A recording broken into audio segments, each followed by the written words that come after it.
Yo, what is going on, everyone? Welcome back to my channel, JenksTCG. Today we're going to be taking a look at Centiskorch VMAX in the post-rotation format. That's going to be set team up through Darkness of Blaze. If you haven't already, go ahead and hit that subscribe button because we upload Monday, Wednesday, and Friday, covering all the newest decks and the news for the week. So with that being said, let's get into the deck.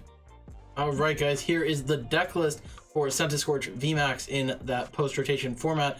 Getting right into things, our main attacker is going to be Centiskorch VMAX, 320 HP, huge fire VMAX Pokemon, has that attack Gmax Centiferno for double colorless and does 40 damage. Now this is an interesting attack because this attack does 40 more damage for each fire energy attached to this Pokemon. If you did any damage with this attack, you may attach a fire energy card from your discard pile and attach it to this Pokemon. So it has that energy acceleration within the card. It has 3 retreat, and if you get enough fire energies on this Pokemon, you can knock out a ton of threats. You're gonna need 7 fire energies to knock out an Eternatus in one shot, but other than that, you can just destroy a lot of Pokemon using a few welders. Then we got 4 regular Centiskorch V. This is actually, the card's not too bad. It has 210 HP, it's a fire type. Radiating Heat for 20. You can discard an energy from the Centiskorch V, and if you do, you discard an energy from the opponent's active. So a little bit of energy disruption possibility with the deck, and it has that attack Burning Train for 4 fire energy, going to do 180 damage. So overall, 4-3 line, Centiskorch is going to be our main attacker. Not too bad. We got 1 Heatran as our backup attacker, 190 HP, fire type, Burning Road. When you move the Heatran from your bench to the active, you can move as many fire energies as you'd like from your board onto the Heatran.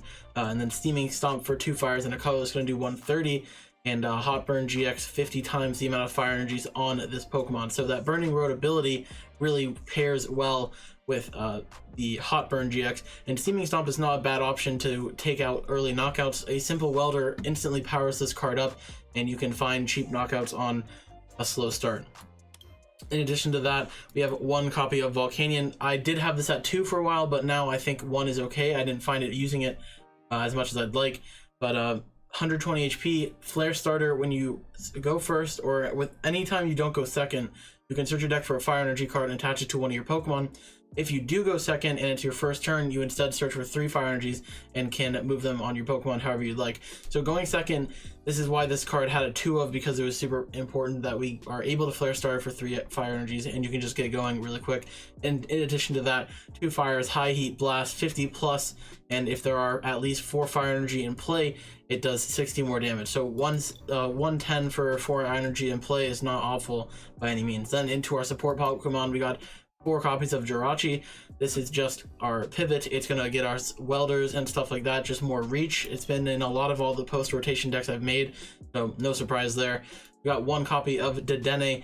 You all know and love the DAA change. When you bench Dedenne-GX, you can discard your hand, draw 6.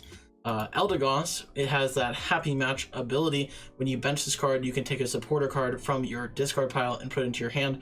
It'll be super effective for spamming Welder, or you can find Boss's Order or use Research. And to round it out, that new Crobat V with a Dark Acid ability, you bench it, you draw up to 6. So we got a good amount of dig, and then Eldegoss with support, and we have a nice pivot with some Search and Jirachi. Getting into the trainers, we got 3 copies of Pokégear. This goes well with Jirachi as well. The deck is very focused around getting Welder going, so this is why Pokégear is in the list. It's just that additional dig that gonna look at the top 7 instead of the 5 that Jirachi can do, and you can get this off Jirachi to even further the amount of reach you're doing. Then for Pokemon Search, we have 3 copies of Communication. There's a VMAX line in this deck, so it's technically a stage 1, and that's why I think Pokemon Communication is pretty good, because you can swap any of the other Pokemon and go ahead and grab that VMAX. That's why there's 3 in there. 4 Quick Ball. This is, discard a card, go search for a basic, and grab anything but the Centiskorch VMAX, and is overall very strong. Then 4 copies of Scoop Up Net and 4 copies of Switch. This is purely just for that Jirachi. The Scoop Up Net can technically pick up the Volcanion, but it's not too likely that happens. So this is mainly just to chain the Jirachis by putting them into the active, Scoop Up Net into a different Jirachi, switch the Jirachis, Scoop Up Net. The cycle continues, just reusing those Jirachis over and over again. Then, since we are a fire welder deck, we have 3 copies of Giant Hearth. This is a super good card. When you put the stadium into play, it gives you the ability to discard a card from your hand, search for 2 fires in your deck, and this is going to allow you to get going a lot quicker, power up that welder, and start attacking. Then for our supporters, we got 2 copies of Boss's Order. It's important to Gust in the format, and no Great Catcher in this list. I actually could see a Great Catcher. I don't think it's awful, but with Eternatus in mind, there's no GX Pokemon, so it'd just be a dead card there. And Zacian V, you mainly want to target the Zacians, so I think 2 Boss's Order is fine, and if I were to add a Great Catcher, I might cut a Gear, and yeah, go with that.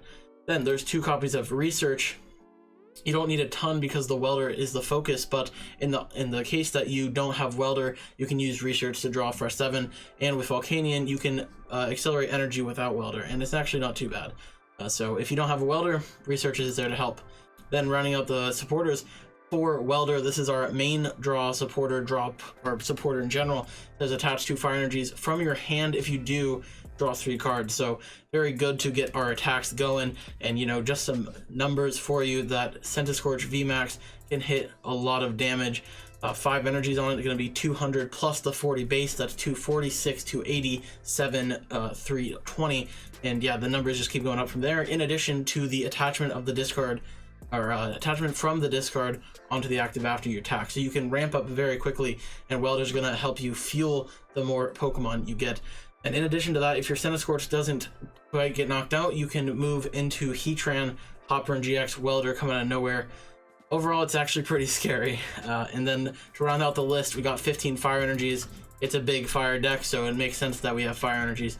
There's a few things I could see done differently with this list. I could see some of those powerful fire energies just to increase the HP of the Centiskorch. I could see a big charm, mainly just stuff to prevent the Eternatus from knocking us out. But it hasn't been too big of a deal. This deck's actually been beating Eternatus quite well in my testing so far, and I actually like this deck quite a bit. And this and the Charizard VMAX are pretty strong Welder decks. So if you guys like this video, thank you so much for watching. Be sure to like, comment, subscribe, hit that notification bell to stay tuned for more content, and I will see you all in the next video on the Leaky Lowdown on Friday. I'll see you guys.